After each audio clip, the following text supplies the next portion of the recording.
What happens if the country decides to extend Article 50 as a solution to Brexit? We're leaving on the 29th of March. I've been clear that I don't believe we should be extending Article 50 and I don't believe we should be having the second referendum. We have that instruction, we have it from the British people to leave. I believe it's our duty to deliver on that.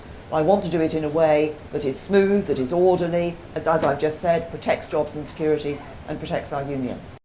Today I'm going to talk about the Article 50 process itself and why everything is such a mess. Even if you don't agree with me, consider subscribing by the end of the video. Just to be clear, Article 50 is the process that Theresa May started on the 29th of March 2017 by sending a letter to the European Council. Article 50 allows any member state to withdraw from the EU in accordance with its own constitutional requirements. Now, the UK doesn't technically have a written constitution, but it does have a parliament who make laws. America has a constitution, so just to explain what a constitution is, I'll explain it in terms of what America can do. America has laws superior to whatever its politicians come up with. The Second Amendment in the Bill of Rights is famously and controversially the right to bear arms. The president wouldn't be able to change this because they don't have a constitutional role in making amendments to the Constitution. Therefore, they're not powerful enough to change the Constitution. But 2/3 of either Congress or the Senate can at least propose an amendment before 38 out of the 50 states of America ratify it. Then and only then does that become part of the Constitution. The difference in the UK is that the Prime Minister can change what they like, provided that Parliament agree. For example, Deputy Prime Minister Nick Clegg introduced the Fixed Term Parliaments Act that meant MPs had to wait 5 years before taking part in another election, unless a no confidence motion was held or unless the government called a snap election. This was then sent through the parliamentary procedure and passed with the Queen's consent. What's that got to do with Brexit and Article 50, you say? Well, when Gina Miller forced Theresa May to get Parliament to vote on triggering Article 50, it was because Theresa May was originally going to try and do it herself and not consult Parliament. Only Parliament can grant rights to the British people, and only Parliament can take them away. No Prime Minister, no government can expect to be unanswerable or unchallenged. Parliament alone is sovereign.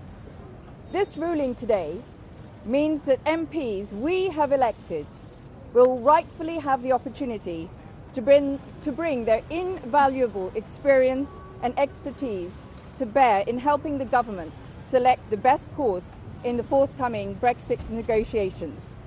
And even though we don't have a written constitution that says you have to consult Parliament, Gina Miller was arguing that only Parliament are the most powerful people in the country, not the Prime Minister, not the courts, and not the Queen.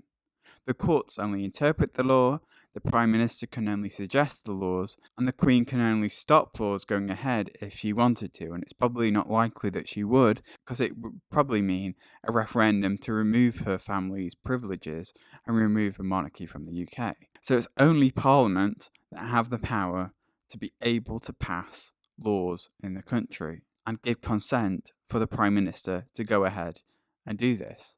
So Parliament voted to give consent for May to trigger Article 50, and so the process began. So just to go back to EU law, the Article 50 process must be concluded by consent of the European Parliament, which they did. They agreed the Withdrawal Agreement. So under parliamentary UK law, the Withdrawal Agreement must also be ratified by the UK Parliament, which it wasn't. It was rejected by an overwhelming majority of MPs. So the Prime Minister proposed the next steps. The government's plan was to have the vote on the deal, and if that fails, there would be a vote on no deal, And if they vote against that, then there would be a vote on Article 50. And if they vote against that, there would be no deal. If they vote on Article 50, we would extend Article 50. And that amendment got approved. So the only way to take away the entire parliamentary impasse on Brexit would be if Parliament were to vote to take away their powers and either having a second referendum in which the public would have the power, or by letting the Prime Minister make the deal without parliamentary consent, which again might go back to the courts, and the courts will probably interpret that Parliament has to vote on the withdrawal agreement. Either way, it's more likely that we'd have a second referendum, which again I've talked about. EU law still states that if negotiations do not result in a ratified agreement, the succeeding country leaves without an agreement. In other words, no deal.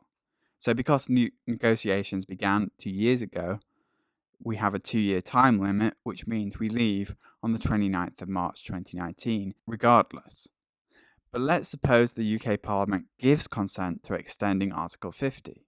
Well, that last bit of leaving without a no deal unless something is agreed by the end of whenever the Article 50 process is extended to still applies. But if the UK Parliament and the European Council agree that Article 50 should be extended, then it will be extended. But it requires all 27 member states to unanimously agree with extending Article 50. So the EU wants a clear plan before granting an extension, which the UK Parliament would have to come up with before the 29th of March deadline approaches. So let's talk about the UK's possible plan for extending Article 50 on Friday. But as always, join in the debate below and subscribe.